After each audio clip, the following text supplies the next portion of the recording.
تفہیم القرآن، روزانہ ایک رکوع، ترجمہ و تفسیر کے ساتھ قرآن کو سمجھیں۔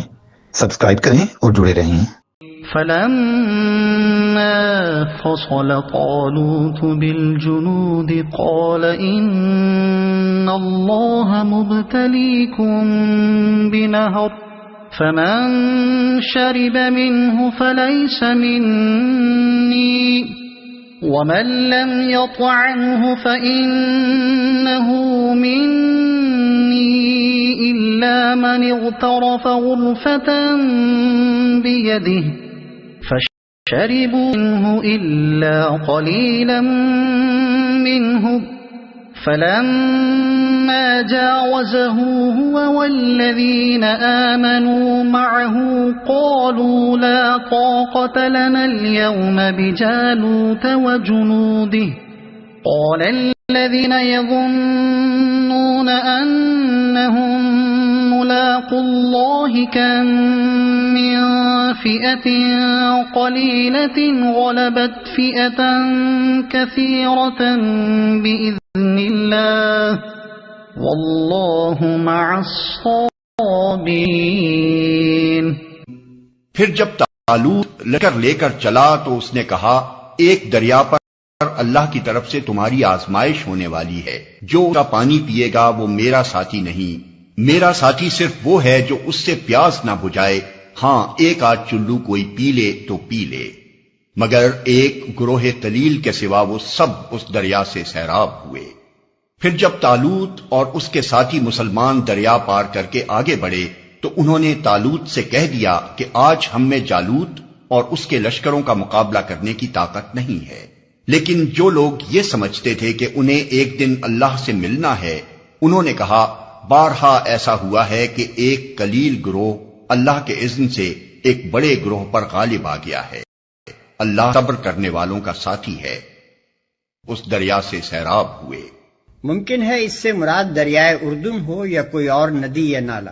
طالوت بنی اسرائیل کے لشکر کو لے کر اس کے پار اترنا چاہتا تھا، مگر چونکہ اسے معلوم تھا کہ اس کی قوم کے اندر اخلاقی انضباط بہت کم رہ گیا ہے، اس لیے اس نے کارآمد اور ناکارہ لوگوں کو ممیز کرنے کے لیے یہ آزمائش تجویز کی۔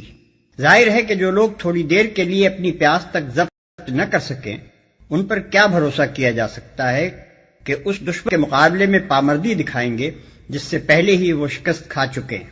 آج ہم میں جالوت اور اس کے لشکروں کا مقابلہ کرنے کی طاقت نہیں ہے۔ غالباً یہ کہنے والے وہی لوگ ہوں گے جنہوں نے دریا پر پہلے ہی اپنی بے صبری کا مظاہرہ کر دیا تھا۔ وَلَمَّا بَرَزُوا لِجَالُوتَ وَجُنُودِهِ قَالُوا رَبَّنَا أَفْرِغْ عَلَيْنَا صَبْرًا وَثَبِّتْ أَقْدَامَنَا وَانصُرْنَا عَلَى الْقَوْمِ الْكَافِرِينَ۔ اور جب وہ جالوت اور اس کے لشکروں کے مقابلے پر نکلے تو انہوں نے دعا کی، اے ہمارے رب، ہم پر صبر کا فیضان کر، ہمارے قدم جما دے اور اس کافر گروہ پر ہمیں فتح نصیب کر۔ فَهَزَمُوهُم بِإِذْنِ اللَّهِ وَقَتَلَ دَاوُودُ جَالُوتَ وَآتَاهُ اللَّهُ الْمُلْكَ وَالْحِكْمَةَ وَعَلَّمَهُ مِمَّا يَشَاءُ وَلَوْلَا دَفْعُ اللَّهِ النَّاسَ بَعْضَهُم بِبَعْضٍ لَفَسَدَتِ الْأَرْضُ وَلَكِنَّ اللَّهَ ذُو فَضْلٍ عَلَى الْعَالَمِينَ۔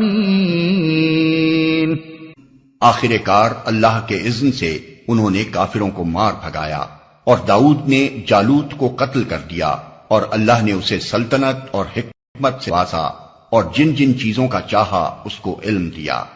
اگر اس طرح اللہ انسانوں کے ایک گروہ کو دوسرے گروہ کے ذریعے سے ہٹاتا نہ رہتا تو زمین کا نظام بگڑ جاتا، لیکن دنیا کے لوگوں پر اللہ بڑا فضل ہے کہ وہ اس طرح دفع فساد کا انتظام کرتا رہتا ہے۔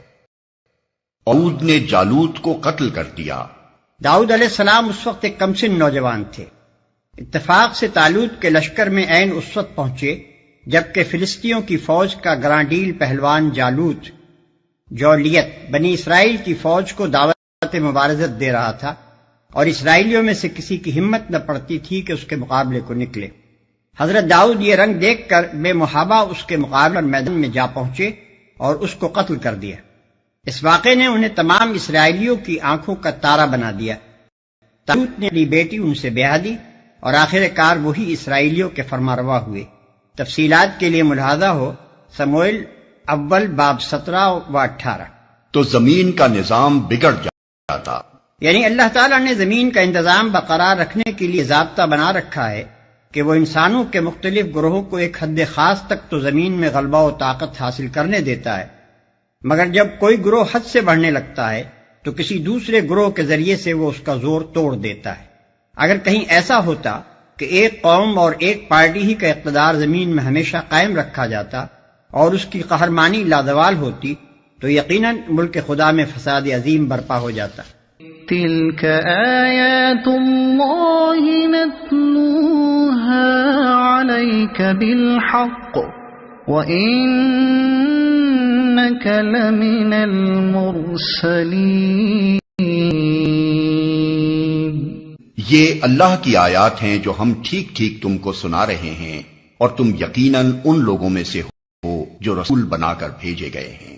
تلك الرسل فضلنا بعضهم على بعض منهم من كلم الله ورفع بعضهم درجات وآتينا عيسى ابن مريم البينات وأيدناه بروح القدس ولو شاء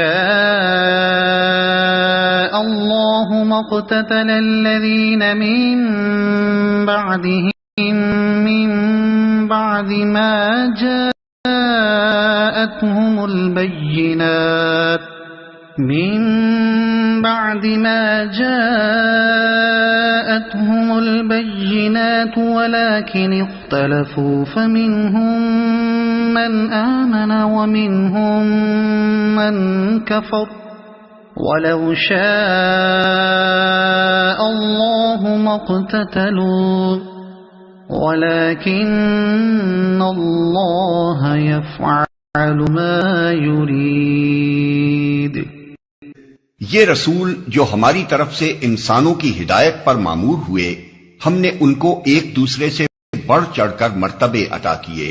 ان میں کوئی ایسا تھا جسے خدا خود ہم کلام ہوا، کسی کو اس نے دوسری حیثیتوں سے بلند درجے دیے، اور آخر میں عیسیٰ ابن مریم کو روشن نشانیاں عطا کی، روح پاک سے اس کی مدد کی۔ اگر اللہ چاہتا تو ممکن نہ تھا کہ ان رسولوں کے بعد جو لوگ روشن نشانیاں دیکھ چکے تھے وہ آپس میں لڑتے، مگر اللہ کی مشیت یہ نہ تھی کہ وہ لوگوں کو جبراً اختلاف روکے، اس وجہ سے انہوں نے باہم اختلاف کیا، پھر کوئی ایمان لایا اور کسی نے کفر کی راہ اختیار کی۔ ہاں اللہ چاہتا تو وہ ہرگز نہ لڑتے، مگر اللہ جو چاہتا ہے کرتا ہے۔